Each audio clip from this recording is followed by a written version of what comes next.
Good morning. स्वागत है आपका इस यूट्यूब प्लेटफॉर्म पर, जिसकी सीरीज में आज आप पढ़ेंगे the metaphysical school of poetry. England में 16वीं और 17वीं सदी में एक तरफ चर्च ऑफ इंग्लैंड और प्रोटेस्टेंट धर्म, दो धर्म थे। चर्च ऑफ इंग्लैंड जो रोमन कैथोलिक धर्म था और दूसरा प्रोटेस्टेंट रिलीजन, आपस में संघर्ष चल रहा था।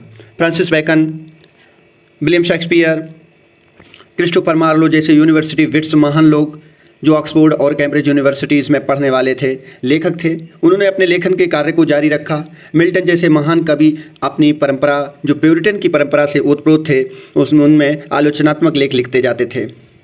उसी समय एक तरफ एक समुदाय के रूप में एक संप्रदाय का भी प्रादुर्भाव हुआ, जिसका नाम है metaphysical school of poetry.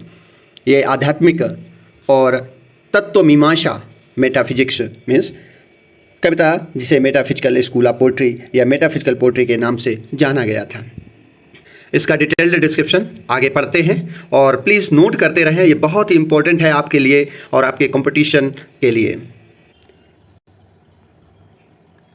Metaphysical school of poetry या metaphysical poetry, a subgenre of English literature, flourished in the 17th century and is characterized by its intellectual intensity, complex thought, and use of unusual comparisons, often called conceits. Metaphysical poetry अंग्रेजी साहित्य की एक उपशैली जो 17वीं शताब्दी में फली फूली और उसकी बौद्धिक तीव्रता, जटिल विचार और असामान्य तुलनाओं के उपयोग की विशेषता के ऊपर आधारित है, जिसे अक्सर कंसीट कहा जाता है या दंभ कहा जाता है। It delves into profound themes like love, religion, and the nature of humanity, exploring them through rational discourse rather than emotional expression. यह प्रेम, धर्म और मानवता की प्रकृति जैसे गहन विषयों पर चर्चा करता है, भावनात्मक अभिव्यक्ति के बजाय तर्कसंगत प्रवचन के माध्यम से उनकी खोज भी करता है। Metaphysical is a combination of two words, meta and physical, which means that it deals with the things that are beyond the existence of the physical world. बताया गया है कि आध्यात्मिक कविता या तत्वमीमांसा कविता दो शब्दों का संयोजन है। एक तो मेटा है, यानी कि मेटाफिजिकल को दो शब्दों में डिवाइड किया गया है, मेटा और फिजिकल। यह उन चीज़ों से संबंधित है जो भौतिक दुनिया के अस्तित्व के परे है। मेटा मीन्स परे, बियॉन्ड, और भौतिक में वो फिजिकल मीन्स भौतिक। The term metaphysical when applied to poetry has a long and interesting history. कविता पर लागू होने वाले आध्यात्मिक शब्द यानी मेटाफिजिकल वर्ड, तत्वमीमांसा शब्द का एक लंबा और दिलचस्प इतिहास भी है। देखते हैं। The term metaphysical poet was first coined by the critic Samuel Johnson 1709 to 1784 इनकी डेट ऑफ बर्थ है, date of birth in his book Life of Cowley, and he used it as a disparaging term. The term metaphysics, याद रखना, metaphysical poet, ये शब्द जो term लाए थे वो सैमुअल जॉनसन लाए थे अपनी लाइफ ऑफ काउले में। इन्होंने जो बुक लिखी थी उसमें इन्होंने क्वाइन किया था इस शब्द को। नेक्स्ट है मेटाफिजिक्स। मेटाफिजिक्स जो टर्म को क्वाइन किया था विलियम ड्रमंड ने, जो and was used by Dryden for the first time Dryden ने इसको यूज किया था। मेटाफिजिक्स ओनली यूज किया था ड्राइडन ने, लेकिन विलियम ड्रमंड ने इसको क्वाइन किया था मेटाफिजिक्स वर्ड को। Okay, after centuries of neglect and disdain these poets have made a considerable impact on British history. बताते हैं सदियों की उपेक्षा और तिरस्कार के बाद उन कवियों ने ब्रिटिश इतिहास पर काफ़ी प्रभाव डाला था। बहुत उपेक्षा की गई, बहुत दूरियां बनाई गई, इन्हें तिरस्कार कर दिया गया, लेकिन फिर इस संप्रदाय ने एक ऐसा मोड़ लिया, इस ग्रुप में कई लोग आए और उन्होंने फिर लिखना स्टार्ट कर दिया था। यही हो गया था मेटाफिजिकल पोइट्स और metaphysical school of poets. Earlier, John Dryden had also been critical of the group of poets he grouped together as too proud of their wit. कहते हैं कि इससे पहले जॉन ड्राइडन ने भी उन कवियों की बहुत ही आलोचना की थी जिन्हें उन्होंने अपनी बुद्धि पर बहुत गर्व करने के लिए एक साथ रखा था। Johnson and Dryden valued the clarity, restraint and shapeliness of the poets of Augustan Rome. The 18th century poets are called Augustan and were antagonistic towards the poets of the mid 17th century. इससे पहले John Dryden ने भी उन कवियों की आलोचना तो की थी, लेकिन जॉनसन और ड्राइडन ऑगस्टन रोम के कवियों की स्पष्टता, संयम और सुडौलता को महत्व देते हैं।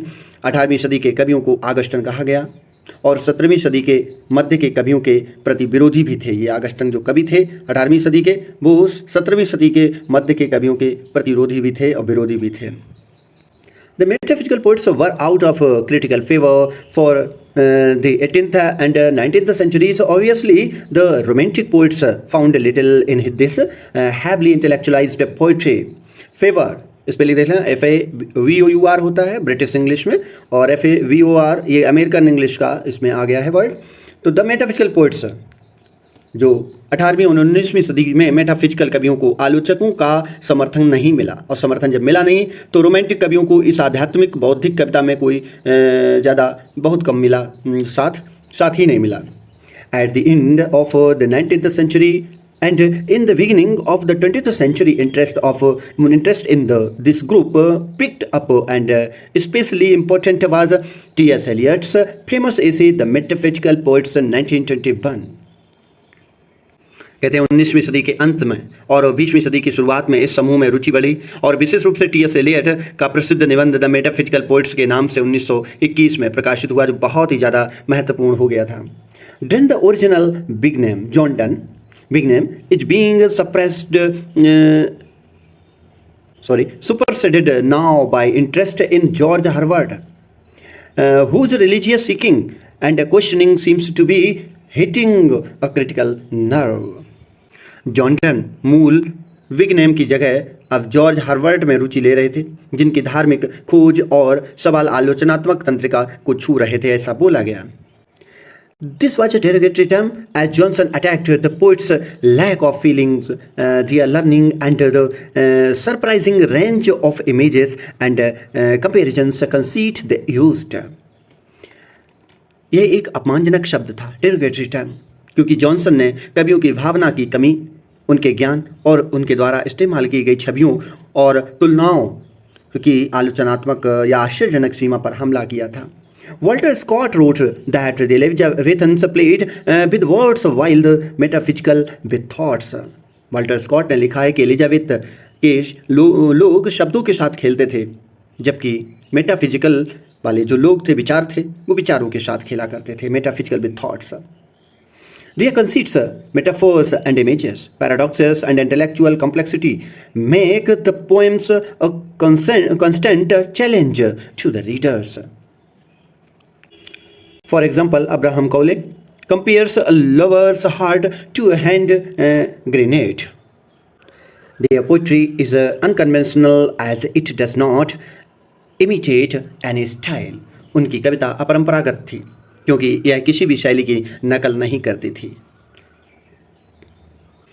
Characteristics of metaphysical poetry: intellectual depth at the first time। Point number 1, intellectual depth। Metaphysical poetry is a highly intellectual, engaging with philosophical and theological questions। Next, conceit।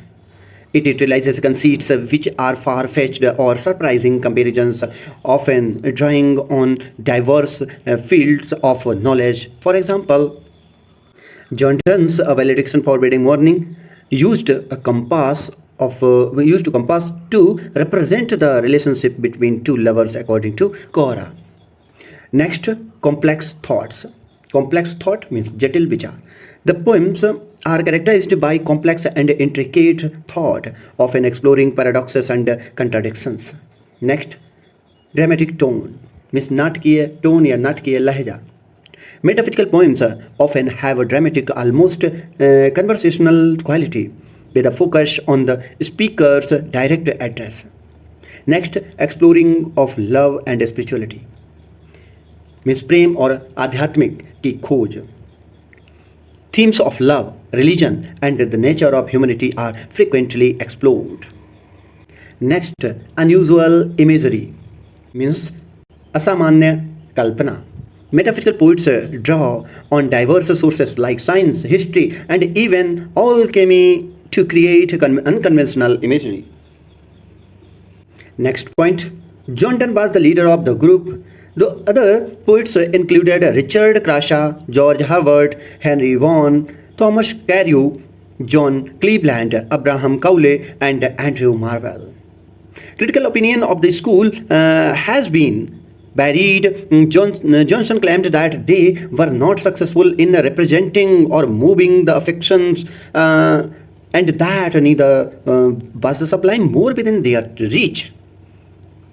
Johnson ने क्लेम लगाया था, मीन्स क्लेम किया था, बोला था, दावा लगाया था कि they were not successful in representing or moving the affection, or next बोला was the sublime more within their reach.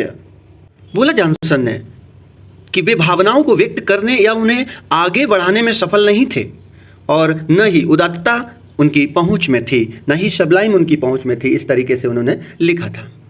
Generally, his criticism of the poet's style was grounded in his assertion the great thoughts are always general, and that the metaphysical poets were too particular in their search for novelty. Next, he did concede, however, that they sometimes struck out unexpected truth, and that their work is often intellectually, if not emotionally, stimulating. आमतौर पर कवियों की शैली की उनकी आलोचना उनके उस दावे पर आधारित थी कि महान विचार हमेशा सामान्य होते हैं। ये बोला था, great thoughts are always general, और आध्यात्मिक तरीके से बोला था कि आध्यात्मिक कवि नवीनता की खोज में बहुत ज़्यादा खास होते हैं। बोला था कि the metaphysical poets were too particular in their search for novelty.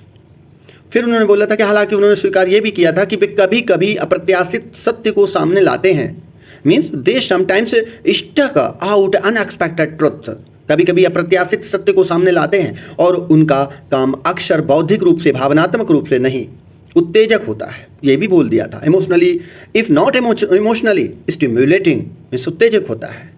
Next point है, चलेंगे हम लोग पढ़ेंगे मेटाफिजिकल मेजर पोइट्स।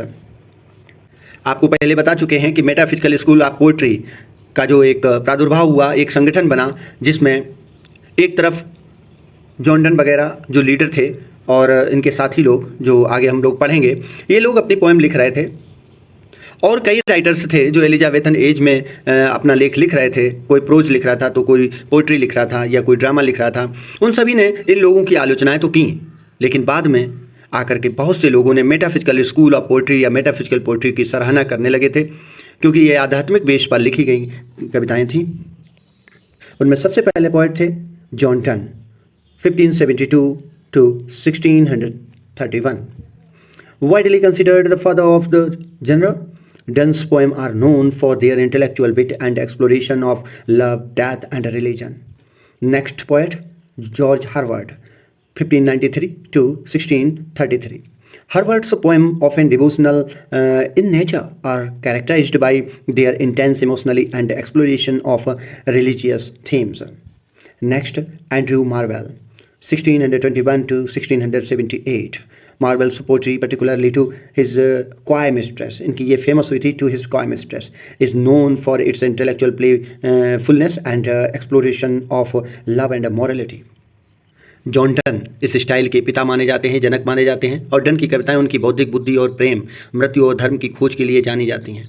हर्बर्ट की कविताएं जो अक्सर भावपूर्ण प्रकृति की होती हैं, उनकी गहन भावुकता और धार्मिक विषयों की खोज की विशेषता दिखाती हैं। मार्वल की कविताएं विशेष रूप से टू द क्वाय ऑफ मिस्ट्रेस के नाम से जो लिखी थी, अपनी बौद्धिक चंचलता और प्रेम और नश्वरता की खोज के लिए जानी जाती है। Next, Abraham Cowley, 1618 to 1667. He was an English poet and essayist born in the city of London. Late in 1618, he was one of the leading English poets of the 17th century. St. Robert Southwell, 1561-1595. Also, St. Robert Southwell was an English Catholic priest of the Jesuit order. He was also an author of Christian poetry in Elizabethan English and a clandestine missionary in Elizabethan England. आते हैं Abraham Cowley.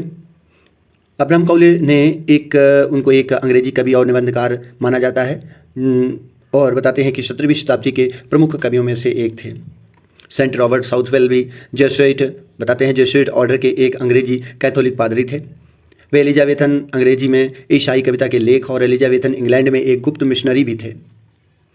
Next आते हैं Richard Crashaw 1649 was an English poet, teacher, high church Anglican cleric and a Roman Catholic convert who was one of the major metaphysical poets in 17th century English literature. Thomas Traherne लिखा है ट्राहर ने, Thomas ट्राहर ने 1636 और 1637, ये clear नहीं है कि 1636 में उनका जन्म हुआ या 1637 में हुआ, लेकिन मृत्यु क्लियर है 1674. He was an English poet, Anglican cleric, theologian and religious writer. The intense scholarly spiritual in his writing has led to his being commemorated by some parts of the Anglican communion. Richard Crashaw एक अंग्रेजी कवि, शिक्षक, high church Anglican father यानी पादरी और Roman Catholic धर्मांतरित थे, जो 17वीं सदी के अंग्रेजी साहित्य में बहुत प्रमुख रूप से आध्यात्मिक कवियों में से एक जाने जाते हैं. थॉमस ट्राहर ने वह एक अंग्रेजी कवि, एंग्लिकन पादरी, धर्मशास्त्री और धार्मिक लेखक थे. उनके लेखन में गहन विद्वतापूर्ण आध्यात्मिकता के कारण उन्हें एंग्लिकन समुदाय के एक हिस्सों द्वारा याद किया जाता है. नेक्स्ट पोइट है Henry von 1622-1695. Vaughan's poems, like her words, often focus on religious themes and the relationship between the human soul and the divine. Henry Vaughan की कविताएं हरवर्ट की तरह से ही अक्सर धार्मिक विषयों और मानव आत्मा और परमात्मा के बीच के संबंधों को केंद्रित करती है, between the human soul and the divine. कई कृतियों किताबों में लेखकों की लेखनियों को लेखकों के संप्रदायों के बीच में ये देखा गया अक्सर कि उस समय लोगों ने उन्हें कोई भी ज़्यादा एप्रिसिएशन नहीं की, ना ही उन्हें कोई ज़्यादा अहमियत दी, इम्पोर्टेंस दी. लेकिन आगे चल करके कई लोगों ने देखा तो शताब्दियाँ भले बीत जाती हैं, लेकिन लोग फिर विख्यात हो जाते हैं. उन्हीं की किताबों को लोग बहुत अच्छा कहने लगते हैं. जिन्हें इम्पोर्टेंस नहीं दी जाती थी, उनकी किताबों को और उनकी राइटिंग्स को हमेशा इम्पोर्टेंस दी जाने लगती है और उन्हें अपने आज भी सिलेबस में रख करके उन्हें ध्यान से पढ़ा जाता है और उनकी किताबों को पढ़कर रोमांचक और दिमाग में शांति लाती हैं. ऐसे ही मेटाफिजिकल पोइट्री को लोगों ने पहले बहुत ही दूरियां रखीं, उपेक्षा की और गलत बोला, कमेंट किया, क्रिटिसाइज़ किया, लेकिन धीरे धीरे उन्हीं की किताबों को अक्सर लोगों ने जाना, फिर पहचाना भी और फिर उनसे रुचियाँ भी जागृत हुई और आज हम लोग भी उनको पढ़ करके बहुत ही ज़्यादा मनोरंजन लेते हैं. आज की वीडियो कैसी लगी प्लीज़ कमेंट करें, लाइक करें, शेयर, सब्सक्राइब करें. बने रहिए मेरे साथ. मिलते हैं नई वीडियो के साथ. धन्यवाद.